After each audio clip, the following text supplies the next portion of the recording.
ഇന്ന് തന്നെ ഡൗൺലോഡ് ചെയ്യൂ. കാണൂ നിങ്ങളുടെ ഫേവറേറ്റ് ഷോസ്. ശ്യാമ കൃത്യമായിട്ട് അവിടെ തന്നെ കാണും. സ്ഥലം കൃത്യമായിട്ട് പറഞ്ഞു തന്നാ മതി, ഞാൻ പോയി തിരക്കാം. വേണ്ട, അവരവിടെ ഉണ്ടെങ്കിൽ അത് പറയാൻ എനിക്ക് അവിടെ ഒരു നാവുണ്ട്. ജയന്തി.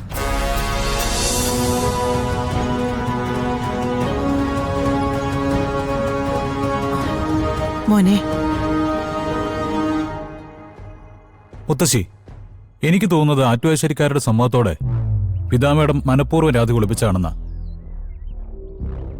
അവരുണ്ടല്ലോ ആ ആറ്റുവാശ്ശേരിയിൽ മുത്തശ്ശി, ദൈവത്തിനെ പോലും തെറ്റിദ്ധരിപ്പിക്കാൻ മിടിക്കുക. പിന്നെയാണോ പിതാമേടം?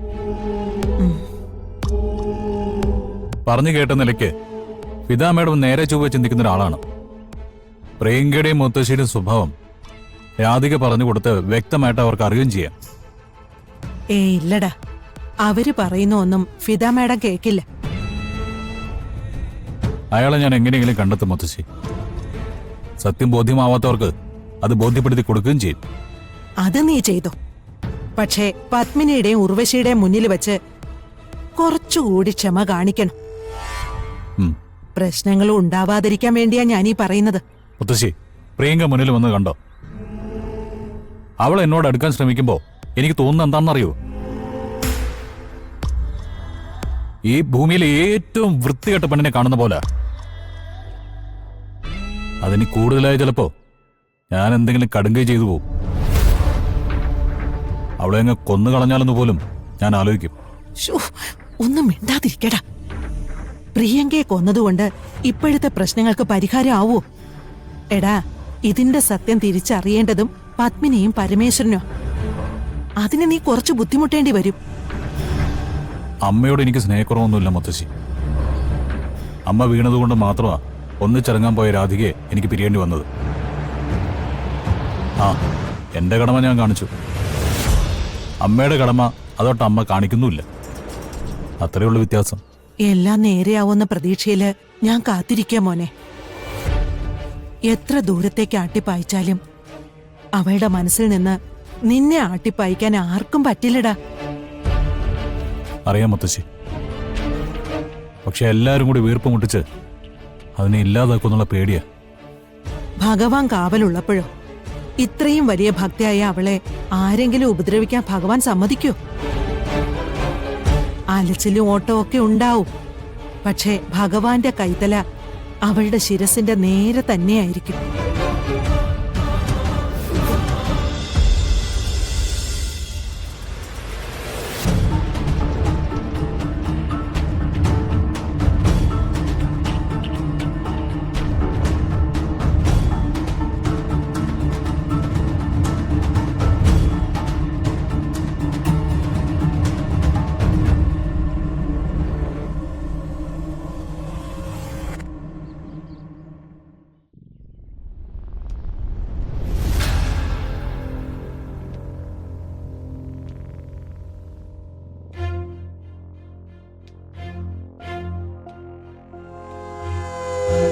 മാഡം, മ്യൂസിക് സ്കൂളിൽ വിശദമായിട്ട് അന്വേഷിച്ചു. കുട്ടികളോടാ ചോദിച്ചത്. അവരാകുമ്പോ കള്ളം പറയില്ലല്ലോ. ശ്യാമിയോ രാധികയോ 2-3 ദിവസമായിട്ട് അങ്ങോട്ട് എത്തിയിട്ടില്ല. കുട്ടികളത് കൺഫേം ചെയ്തു. പിന്നെ എന്തെങ്കിലും അറിയണമെങ്കിൽ അമൃതയാണ് ഒരു മാർഗം. അവളെ ഒന്ന് കൈകാര്യം ചെയ്താലോന്ന് ഞാൻ ആലോചിച്ചു. അത് വേണ്ട. ഇപ്പൊ ഒരു കയ്യാങ്കളി നമുക്ക് വേണ്ട. ശ്യാമയും രാധികയും എവിടെയാണെന്നുള്ള സത്യം അവൾക്ക് അറിയാമായിരിക്കും. മറ്റു മാർഗങ്ങൾ നമുക്ക് നഷ്ടപ്പെട്ട അമൃതയുടെ കാര്യം നമുക്കപ്പ നോക്കാം. സോണിയ, എന്തായി മ്യൂസിക് സ്കൂളിൽ അന്വേഷിക്കാൻ പോയിട്ട്? അമ്മയും മോളും അവിടെ ചെന്നിട്ടില്ല. വീടും 2 ദിവസമായിട്ട് പൂട്ടിക്കിടക്കുക മാഡം. അയൽവാസി ഒരു പെണ്ണാ പറഞ്ഞത്.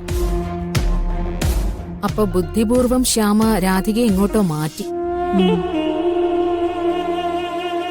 പണ്ടും ശ്യാമ ഇതുപോലെ ഒരുപാട് തെന്നി കളിച്ചിട്ടുണ്ട്.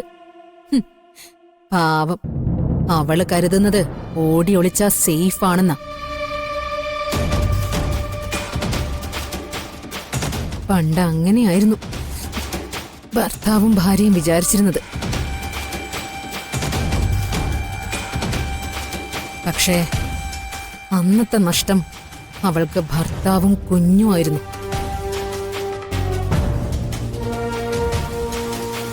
ഈ ഒളിച്ചോട്ടത്തിനുള്ള കൂലി നമുക്ക് കൊടുക്കണം, ഒട്ടും കുറയാതെ തന്നെ.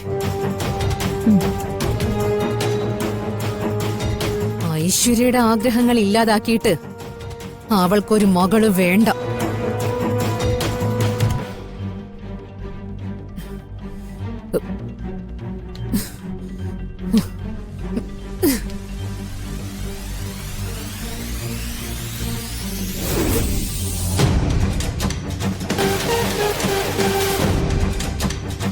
മാഡം, നമ്മൾ ഇത്രയൊക്കെ അന്വേഷിച്ചിട്ടും കണ്ടെത്താൻ സാധിക്കാത്ത നിലയ്ക്ക് ശ്യാമ മാഡം മോളെ കൊണ്ട് വിദേശത്തേക്ക് വല്ലതും പോകാൻ സാധ്യതയുണ്ടോ?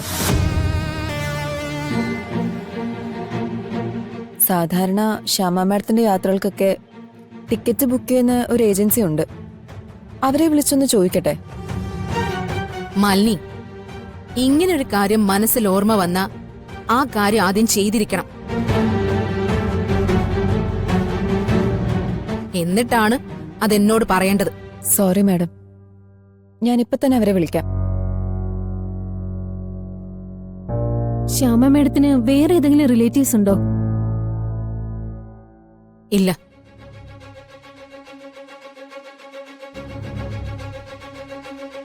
ശ്യാമ ഇടയ്ക്കിടയ്ക്ക് പോകാറുള്ള മറ്റൊരു സ്ഥലമുണ്ട്. എവിടെ? കോളിയൂർ എന്ന സ്ഥലത്താ. അവിടെ ഒരു വീടുണ്ട്. വല്ലാതെ നിരാശപ്പെടുന്ന സമയത്ത് ശ്യാമ അഭയം തേടുന്നത് അവിടെയാ. ശ്യാമ കൃത്യമായിട്ട് അവിടെ തന്നെ കാണും. സ്ഥലം കൃത്യമായിട്ട് പറഞ്ഞു തന്നാ മതി, ഞാൻ പോയി തിരക്കാം. വേണ്ട, അവരവിടെ ഉണ്ടെങ്കിൽ അത് പറയാൻ എനിക്ക് അവിടെ ഒരു നാവുണ്ട്. ജയന്തി. ഞാൻ അവളെ ഒന്ന് വിളിച്ചു നോക്കട്ടെ.